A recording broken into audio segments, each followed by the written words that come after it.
varios aspectos teóricos, vamos a tratar como que de concretarlo a las preguntas más comunes, porque sabemos que existe múltiple información. Hoy en día, gracias a la tecnología, a las redes sociales, sabemos que la información está.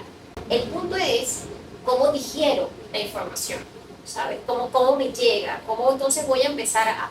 Entonces la idea aquí traté de recaudar las preguntas, varias de las preguntas que mandaron, para que se vea más desde el punto de vista práctico, venga, qué es lo que, por qué esto aplica a mi caso, por qué no, porque yo puedo estar escuchando una cosa, puedo estar escuchando a la otra, pero quizás si lo veo en el contexto de una pregunta, hago como que un insight un poquito más fácil de fijar, porque recuerden que todos siempre aprendemos un poquito más a partir de nuestra historia o a partir de esa experiencia vivida para que entonces la cosa pueda calar un poquito más. Entonces, esta suele ser una de las preguntas más icónicas que suelen hacer.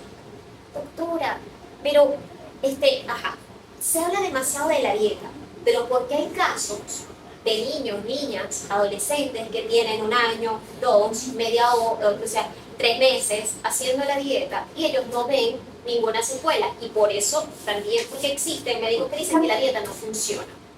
Fíjense todos los factores que hay que considerar. Ya hemos venido escuchando bastante, ya de esto hay información suficiente, que el intestino y el cerebro están fuertemente vinculados. ¿Okay? O sea, hay un vínculo ultra directo. Y es una cosa completamente lógica. Porque, ¿qué pasa? Si bien el cerebro es ese centro regulador altamente especializado, como que ese comandante de todo lo que hacemos, él no es algo que está solo. O sea, él necesita que los otros sistemas estén acoplados. ¿Y por qué el intestino es tan importante? Porque todos los nutrientes que él necesita vienen de allí y todas las toxinas que se necesitan liberar necesita el intestino para que ejecute ese rol. Sabemos que también existen otras fuentes de desintoxicación, pero el intestino es uno de los protagónicos. El detalle está que si bien tenemos esta parte del intestino-cerebro, fíjense que ya cada vez también estamos hablando de la microbiota. La microbiota son esos microorganismos que están dentro del intestino ayudando a las múltiples funciones que existen. Incluso la misma microbiota está fuertemente enlazado con el sistema inmunológico, que es nuestro sistema de defensa. Entonces, si ya yo estoy empezando a considerar el universo que ahora se desglosa a partir de este concepto de microbiota, fíjense que entonces tenemos que como que enfocar qué es lo que tengo que buscar. ¿Realmente es solamente el alimento o aquí el epicentro entonces se vuelve a que yo lo que debo buscar en ese paciente es qué está causando la inflamación en el intestino? Ahora, ¿qué es lo que puede estar formando inflamación en el intestino? Múltiples causas. Aquí están englobaditas como que las 3 más macro, ¿vale? Entonces, fíjense todo lo que yo tengo que buscar para saber si ese intestino está inflamado o no. Por supuesto, si yo empiezo a ver los alimentos, que es una cosa súper protagónica, ¿verdad? Porque ya estamos viendo que una de las causas directas que puede inflamar el intestino es un alimento que ya sea por la vía de crear sensibilidad o de crear alergia, van a provocar que ese intestino se inflame y se permeabilice. ¿Sí? Acuérdense que, bueno, alergia y sensibilidad son cosas distintas. Por eso es que al momento de medir, porque son respuestas del sistema inmune, por eso el fuerte vínculo del intestino y el sistema inmunológico, eso es como una relación de madre-hijo en gestación. Si el intestino no está bien, el sistema inmunológico tampoco. Por eso es que esto, o sea, porque son las pruebas de alergia y sensibilidad alimentaria, es una prueba inmunológica, pero fíjense cómo aplica para el intestino. Entonces, yo puedo ver que alergia puede ser ese alimento que te va a provocar una respuesta inflamatoria generalizada, donde por supuesto el intestino juega un rol. O tenemos la sensibilidad, que es aquella respuesta donde básicamente solo se inflama el intestino. De ahí la importancia que yo tengo que estudiar las dos cosas. ¿Okay? Pero esta no es la única causa de que el intestino se pueda inflamar. El intestino se puede inflamar si existe un desbalance en esos microorganismos que están dentro del intestino, que es ese concepto de microbiota que les acabo de dar.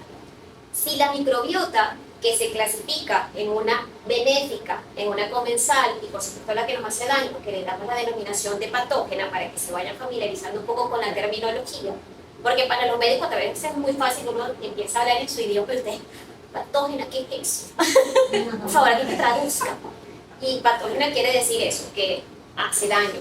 La comensal es algo que tiene que quizás ir y venir o tener unos límites, y por supuesto la benéfica. Si existe un desbalance en esa microbiota, eso me puede inflamar el intestino, ¿sí? Entonces, si yo vengo haciendo la dieta, pero ese paciente tiene una disbiosis importante, el camino está medio a hacer, porque no estoy yendo al foco de lo que está inflamando realmente ese intestino, ¿sí? Entonces, tengo que tomar eso en consideración para poder ver y para hacer que la eficacia de las modificaciones nutricionales sean realmente efectivas. No obstante, hay otros factores que debemos tomar en cuenta como epicentro de la búsqueda de la inflamación intestinal. Y es que pueden existir la dependencia a fármacos o el consumo de fármacos que tenemos que ver. Fíjense que por lo menos nosotros estamos muy acostumbrados, y muchos países latinoamericanos, no solo Venezuela, muchos, hasta no se crean que también hay países en Europa donde los pediatras lo primero que hacen es mandar antibióticos para todo, ¿sí? O sea, esto no tiene 2 horas con fiebre, ya está, dale amoxicilina, ¿sí? O sea, y en la época, Longacil, dime tú Longacil. O sea, eso es algo que, y de verdad que lo hacen como que con mucha ligereza. Y a pesar, y fíjense que solamente una dosis de un antibiótico es capaz de modificar la microbiota por 2 o 3 años. Para que entonces se pueda regenerar, fíjense todo el tiempo que se demora. Entonces, yo puedo estar haciendo mi dieta. Venga, dieta, el concepto es todo lo que comemos, ¿vale? Que tenemos a veces el término un poquito mal empleado. O sea, si usted come hamburguesas, papas fritas todo el día, esa es su dieta. Pero si usted come sus ensaladitas, proteínas, esa es su dieta. Entonces, cuando hablamos de modificaciones nutricionales, es otra cosa. Pero fíjense cómo entonces pueden estos pacientes estar haciendo esa modificación por años, y si está esa disbiosis allí, y si tenemos entonces ese antibiótico que se dio y nadie hizo regeneración de esa microbiota, ¿sí? O igual, cuando tenemos el estrés, a veces subestimamos el estrés, tanto en niños como en adolescentes. Y ni hablar de aquel paciente que en la adultez puede cursar, ya sea con su diagnóstico de autismo, ya sea con su trastorno de déficit de atención e hiperactividad, o con sus problemas de aprendizaje, con sus problemas de atención, con sus problemas de memoria, con sus problemas conductuales, etiquetas que queramos poner. ¿Ok? Porque fíjense que esto aplica a muchísimos grupos, no solamente el autismo. Entonces a veces subestimamos mucho el estrés, porque es porque tienes estrés, estás estresado. Pero ¿cuáles a veces pueden ser las causas del estrés? A veces las causas del estrés vienen por una desorganización de esas sustancias químicas que necesitamos que estén en balance, que se llaman neurotransmisores, que también allí el intestino tiene un epicentro fundamental. Y si eso también está desregulado, pues tenemos que tomarlo en consideración. Otro aspecto que también, aunque se está cada vez hablando un poco más, pero si tenemos factores epigenéticos intervinientes, traduzco. Epigenética quiere decir todos aquellos cambios que hace el ambiente sobre nuestro componente genético, ¿sí? Entonces, si por ejemplo, ese paciente tiene una alta predisposición a intoxicarse por metales pesados y ese metal está allí, el metal ya de por sí es capaz de crear un ambiente altamente tóxico. Aunado a que el metal, cuando está presente en nuestro sistema, como no lo podemos sacar de forma voluntaria, él es capaz de que se le queden adheridos nutrientes o que se le queden adheridas toxinas que en vez de salir, él las agarra como un imán. Si ese paciente viene haciendo su modificación nutricional y esto no ha sido detectado, tenemos un camino probablemente a medio hacer, ¿sí? Igualmente, hay pacientes que ya por naturaleza o por tener una cronicidad, ya sea de uno de estos factores o de varios, que no tiene la capacidad de digerir los alimentos de forma correcta. La digestión es un proceso complejo, pero unos factores muy importantes que deben intervenir se llaman enzimas. Enzimas son como esas tijeritas que el cuerpo produce para que aquella molécula grande que consumimos se pueda aplicar y nosotros poderla absorber eficazmente. Porque si usted puede comer muy bien, pero esa molécula queda así grandota y no hay nadie que la aplique, como entró, salió. ¿Vale?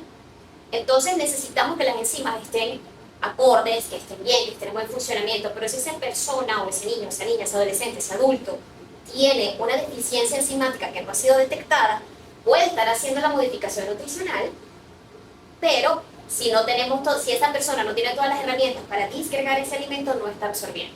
Incluso a veces eso puede combinar porque todo lo que comemos tiene nutrientes y tiene toxinas. Y si entonces no somos capaces, si nuestro cuerpo, nuestro sistema no tiene la capacidad de disgregar y de separar el nutriente de la toxina y la toxina se queda pegada al nutriente, se crea un círculo vicioso. ¿Okay? Además de que, por supuesto, sabemos que el intestino tiene una comunicación que antes se pensaba que no era tan directa, pero ya cada vez descubrimos que existen cada vez más vías, no solamente la vía que tanto se habla del nervio vago, sino que existen múltiples comunicaciones del intestino con el cerebro. O sea, y que eso que en algún momento los médicos nos hablaron de la barrera hematoencefálica no está tan blindadita como nos la vendieron. Porque nos las vendían así que esa barrera que cubre el cerebro y que en teoría nos protege. Pero está altamente, porque crean que cuando existe inflamación intestinal, el cuerpo empieza a permeabilizarse desde muchas perspectivas. No solamente se permeabiliza el intestino, es capaz de permeabilizarse la barrera hematoencefálica, es capaz de permeabilizarse en la piel, también en el sistema respiratorio. O sea, empiezan a permeabilizarse zonas que tienen que estar más compactaditas y es por eso también que vemos el reflejo de un intestino inflamado en otros sistemas. No solamente vemos síntomas digestivos como tal. ¿Ok? Es por eso, para cerrar un poco la idea, que a veces la modificación nutricional o la llamada dieta no es suficiente. Si no se estudian todos los factores vinculados a qué está inflamando el intestino, el camino está medio cerrado. ¿Sí? Otra pregunta súper común. Doctora, ¿pero por qué siempre quitan gluten y caseína? O sea, si eso es lo que comemos todos los días, si nosotros crecimos, o sea, nuestra merienda, bueno, esa era mi merienda, valga la acotación, un pan dulcito con café con leche, ¿sí? Claro, es un aspecto muy cultural, pero más allá de pensar de que esto es una moda, porque lamentablemente no solamente personas lo ven como una moda, hay médicos que ven esto como una moda, y no lo es. ¿Por qué razón? ¿Qué está sucediendo ahorita con los lácteos? Primero vamos a definir un poquito qué es cada cosa, ¿no? Porque a veces leemos mucho y, bueno, ¿qué es caseína? Es importantísimo ser el elemento diferenciador de que la caseína es la proteína de leche de origen animal. Es decir, vaca, búfala, camella, oveja, cabra, todas tienen caseína. ¿Okay? La humana, la leche materna, tiene caseína, pero no es lo mismo una caseína que por ese componente genético que nos une, o sea, la madre no es la misma caseína que la de una vaca cuya parte genética la conoce el becerrito, ¿sí? O sea, el niño es el que puede reconocer la de la madre. Sin embargo, con la parte de la lactancia, que este es un tema amplio para sacarle un certificado. Vamos a hablar de eso. Sí, para hablar nada más de eso ya hay bastante. Pero volviendo al concepto de la caseína, fíjense que es la proteína. ¿Por qué hago el elemento diferenciador? Porque a veces hay mamás o hay familias que, bueno, voy a comprar la leche deslactosada. Y la lactosa es el azúcar de la leche. Y aunque, por supuesto, existe data y evidencia de la intolerancia a la lactosa, que la lactosa puede generar de por sí un proceso de inflamación intestinal, ¿por qué nos enfatizamos un poco más en la caseína? Porque cuando se metaboliza esa proteína, y esto no se hace de forma eficaz, el producto final o su toxina es lo preocupante. ¿Okay? Es importante destacar que la caseína no solamente está presente en la leche, porque, bueno, le quito la leche y ya. No, la caseína puede estar presente en el queso, puede estar presente en la mantequilla, puede estar presente en el yogur, o sea, y muchas de las bebidas que pensamos que pudiesen sumar en nuestros niños, lamentablemente, bueno, yo coloqué una marca comercial, pero a ver, vamos a darle esto, porque como el niño casi no come, déjame darle este preparadito, y eso es una bomba inflamatoria, pero solamente tiene caseína, tiene azúcar, tiene una serie de cosas que lejos a veces de nutrir a los niños, a veces puede hacerte, o sea, más bien jugarte en contra en vez de a favor. ¿Qué pasa con el gluten? Es importante reconocer que el gluten también es una proteína presente en la mayoría de los cereales. Por supuesto, los más protagónicos son trigo, avena, cebada y centeno. Ellos básicamente, para que entiendan un poquito, el trigo, avena, cebada y centeno son como hermanos de madre y padre. Forman parte de la familia de los cereales. Doctora, pero ¿por qué a veces hablan un poquito del maíz y el arroz? Porque el maíz y el arroz sí también forman parte de la familia de los cereales, pero es como si fuesen primos, ¿sí? O sea, comparten la abuela, que es con lo que nosotros a veces hablamos como las prolaminas, es decir, como esa raíz, pero para que me entiendan un poquito más coloquial, pero por eso es que existe un vínculo. Pero ¿por qué le damos protagonismo a estos productos? ¿Y por qué tampoco a veces yo soy muy amiga de creer en la avena sin gluten? Porque independientemente de que digan, pero es que forman parte de la misma familia, es como que son hermanos, pero bueno, no tanto. ¿Me explico? O sea, hay que tener cuidado, sobre todo si ya uno puede ir conociendo la susceptibilidad del paciente ante este alimento. Entonces, ¿qué pasa con el gluten? El gluten también es importante destacar porque a veces pensamos que nada más está presente en la pasta, en el pan, en las galletas. Pensamos que solamente en la parte alimenticia está presente el gluten. Y el detalle es que no. El gluten también puede estar presente en la pasta dental, en las cremas que usamos, en la plastilina para los niños. ¿Y en los productos de limpieza también o no? No tanto, no tanto en los productos de limpieza, más que todo está protagónico en esto. Okay.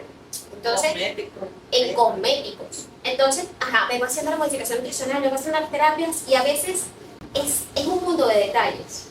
Aquí, cuando estamos hablando de autismo, cuando estamos hablando de trastorno de déficit de atención con hiperactividad, cuando estamos hablando de problemas de atención o de memoria o de conducta o de socialización, o sea, dentro de este margen de etiquetas, es importante considerar los detalles.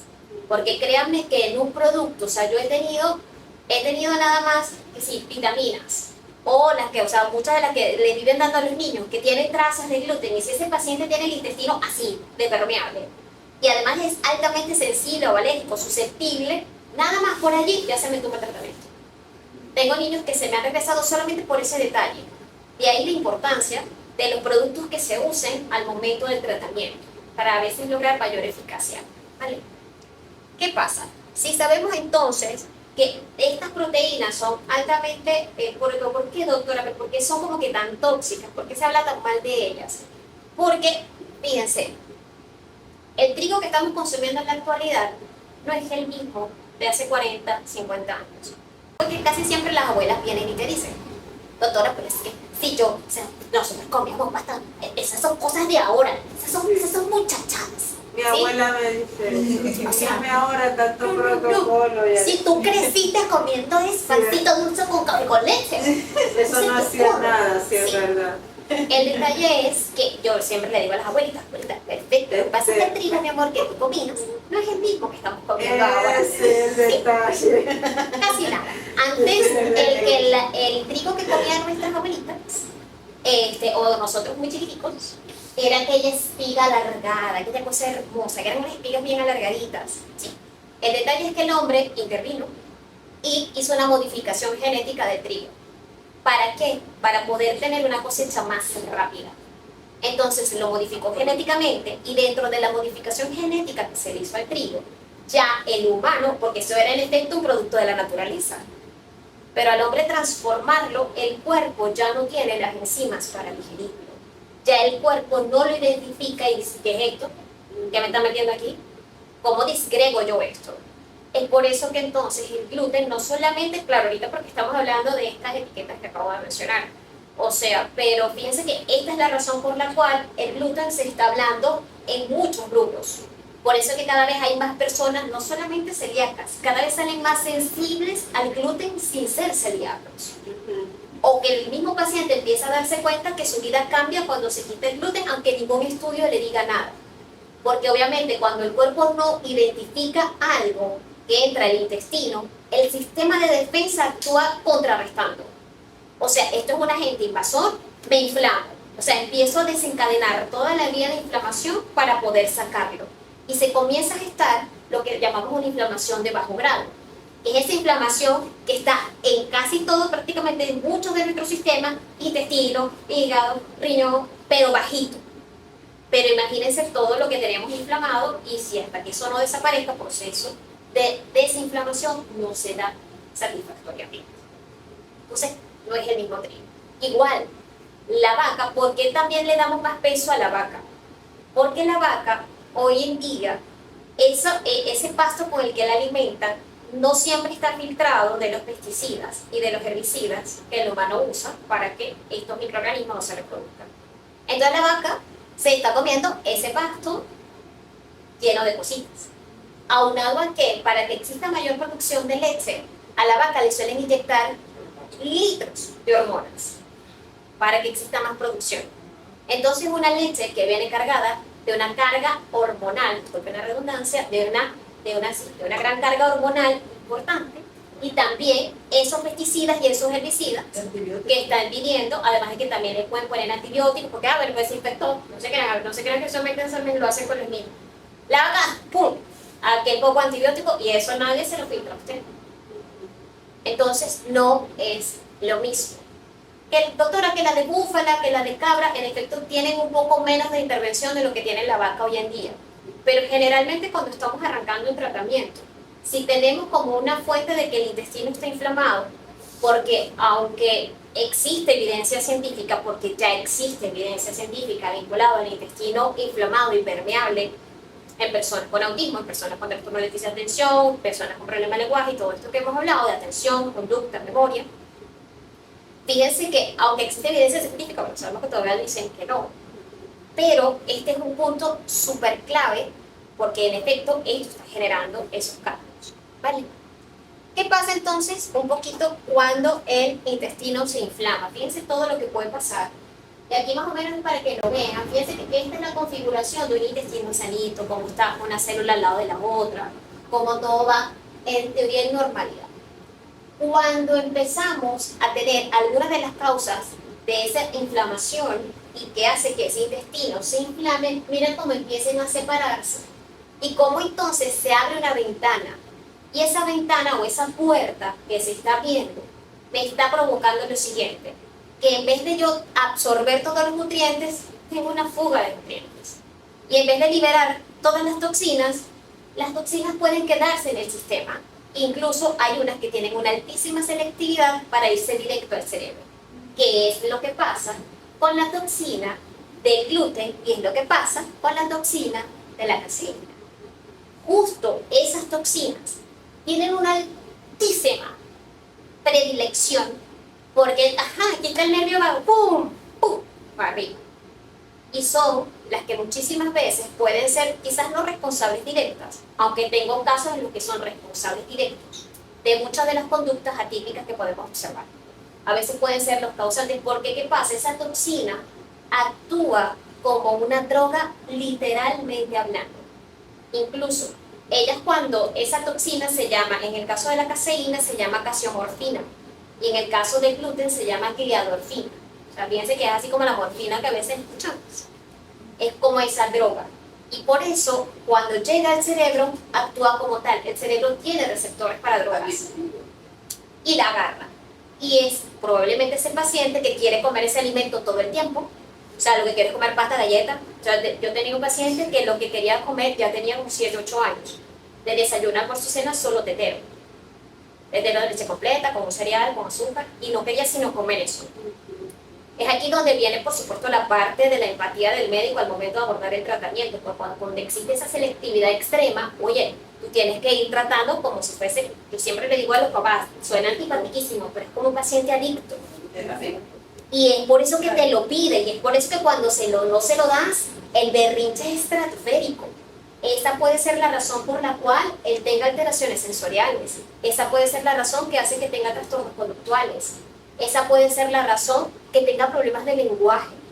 O sea, uno de los motivos de consulta más grandes que yo tengo es porque o no habla, o el habla es distinta, o el escaso, o algo pasa. Y hay veces que cuando empiezan a hacer la modificación, porque también tenemos que considerar que hay casos que ameritan hacerlo de manera progresiva. Cuando tenemos esta extrema selectividad, tú tienes que acompañar a los padres en el tratamiento, porque para el médico es muy fácil, quítale el gluten, quítale caseína, quítale. Ajá, pero ¿y el que vive con el niño son ustedes? Entonces a veces tenemos que irlo haciendo como que más progresivo y es por eso que eso se debe llevar a cabo en conjunto con un tratamiento que pueda ir ayudando y que empiece a suplir, primero bajar la carga de lo que está generando esa toxina y segundo, tratar de suplir la fuga de nutrientes y el extremo de toxinas que hay. Entonces, cuando uno va acompañando eso con un tratamiento específico, puedes ir logrando esa reversión y que esa selectividad y que esa adicción comience a mermar. ¿Ok? Entonces, eso es todo lo que sucede. Hay otras fotitos para que vean cómo también aumenta el flujo celular, cómo empieza todo a romperse. O sea, de verdad que y para generar esto, esa es otra cosa. Doctora, pero yo le voy a quitar entonces el gluten solo por 2 semanas o un mes. Se lo quito un mes y ya, ¿no? Listo. No, porque imagínense, la superficie del intestino, dicen que cuando si uno la agarra y la extiende, es como una cancha de tenis. Y si estamos hablando que de esos 240 metros, prácticamente todo está inflamado, ¿usted cree que se va a regenerar en una semana o dos? Por eso muchas veces uno le hace la acotación al paciente de que al principio, cuando uno está ante los signos que por supuesto hicieron consultar, el compromiso, dependiendo del caso, esto siempre debe manejarse de forma individualizada, porque fíjense que yo les estoy hablando que son proteínas. Y quitar de la dieta proteínas sin tener una asesoría puede ser peligroso y puede desnutrir al niño, ¿sí? Y ojo, aunque sabemos que la mayoría de ellos pueden cursar con estar delgaditos, no todo niño gordito está sano y nutrido. Hay muchos niños con sobrepeso, con obesidad, que están altamente desnutridos. O sea, la desnutrición no solamente se mide por la parte de la configuración anatómica de la persona. Entonces, esto era aquí como que el punto que quería aclararles, y que obviamente hacerlo porque, ojo, también hay médicos que indican la modificación nutricional por 3 veces. No, quítaselo y ya, por este tiempo. Hay casos que lo ameritan muchísimo más. A veces uno habla, mira, vamos a ver, pero esto puede ser un compromiso de 2 o 3 años. Y generalmente uno le dice a los papás, o sea, ¿qué prefieres tú? ¿Que tengamos una tormenta que nos estamos acompañando, o quieres esta tormenta intermitente de por vida? Porque ahorita te está dando unos signos como niño, pero como adolescente muchas veces, que se está viendo mucho, que ante esta inestabilidad que se puede estar gestando en la infancia, si no es bien manejada, o si solamente consideramos, porque las terapias son importantes, pero nosotros somos mente, cuerpo y alma, y necesitas una sincronía en todo eso. Si tú trabajas netamente en las terapias y tú no estás quitando esta traba biológica, esta traba química, probablemente ese niño que logró algo en 2 años lo puede haber logrado en 3 meses si se hace todo en conjunto. ¿Okay? Igual ir supervisando esto a medida del desarrollo, ¿sí? No solamente nos enfoquemos en la niñez. Se están viendo cada vez más casos de adolescentes que están teniendo de nuevo, ya sean trastornos conductuales, socioemocionales, o que están otra vez con alguna selectividad. Porque si bien la adolescencia es transitoria para todos, imagínense cuando yo tengo inestabilidad química respecto. Otra pregunta que me hicieron, doctora, pero ya a mi hijo le trataron la disbiosis, ya la cándida se le trató, ¿la disbiosis puede repetir? Sí. La respuesta corta es sí. Esto también va a depender, ¿no? La disbiosis puede repetir independientemente de que haya existido tratamiento. Porque como todos los seres humanos solemos tener susceptibilidad en alguno u otro rubro. Y fíjense todo lo que puede influenciar en el intestino, ¿vale? Entonces, si yo puedo tener muchas causas, si ese paciente, de nuevo, ya sea porque una infección, si ameritó el uso de antibióticos y no hubo una contención, eso puede generar otra vez el ambiente para que se desarrolle una disbiosis, ¿okay? Y volvemos otra vez a ese desequilibrio donde la microbiota, donde todo el mundo, la benéfica, la comensal y la patógena tiene que estar equilibrada, vuelve a romperse, ¿okay? Es decir, es algo que puede pasar. Hay pacientes que cuando uno le va haciendo el seguimiento de la historia clínica, hay pacientes que de verdad tienen la alta susceptibilidad de repetirla con frecuencia, ¿sí? Entonces uno tiene que, o sea, ver, quizás tú la trataste una vez, luego empezaste a ver que volvió a salir. Ese es un paciente que tú luego tienes que ir monitorizando, independientemente de que la cures, que a veces el tratamiento suele ser largo, sobre todo cuando de cándida hablamos, o cuando hablamos de Clostridium, o cuando hablamos de Aspergillus, cuando hablamos de estos agentes que me pueden causar esa marcada disbiosis. Por eso los tratamientos suelen ser larguitos, porque imagínense quitar eso de una superficie tan amplia y tratar de que no queden ni siquiera las biopelículas, porque a veces se quedan adheridas a las moléculas del intestino, a las paredes de la célula intestinal. Entonces, si este desequilibrio se vuelve a suscitar los fármacos, etcétera, se puede generar una disbiosis. Y hablándoles de nuevo de la susceptibilidad, en lo particular, tengo casos en los que hay pacientes que de verdad es una cosa impresionante, pero es como que si ellos le soplaron cándida con 5 kilómetros de diferencia y volvieron otra vez con la candidez. O sea, un Clostridium otra vez. Entonces, estos son los pacientes que, independientemente de que hayan sido diagnosticados en su infancia, así sea una vez al año, una vez cada 2 años, repetir y volver a evaluar esto para ver cómo va su microbiota y hacer contenciones, porque no necesariamente uno tiene que estar aplicando fármacos todo ese tiempo. Si tú vas pescando, o sea, comienzas a hacer tu pesquisa, empiezas a hacer tu investigación, puedes diagnosticar a tiempo y hacer unos protocolos para que ya no se reproduzca de más, ¿ok? O evitar que eso suceda. Sobre todo, y disculpen que insista, pero cuando eso se detectó en la niñez, porque suele ser el agente causal de que cuando son adolescentes, bueno, ya eso no lo tuvo más y agarras. O de ese paciente adulto que entonces cae en una importante depresión, ¿sí? Donde de repente también tengo ataques de pánico, tengo una ira descontrolada, o tengo problemas en el trabajo, tengo trastorno del sueño, ¿sí? Puede estar suscitado por esto. Quería que eso supieran que se puede repetir, no necesariamente hay que tratarlo como el día 1, pero si ya vamos viendo la susceptibilidad del paciente y se va haciendo su estudio, así como todos los seres humanos tenemos que hacer nuestro chequeo, pues metemos este perfil o este estudio de la microbiota en ese chequeo.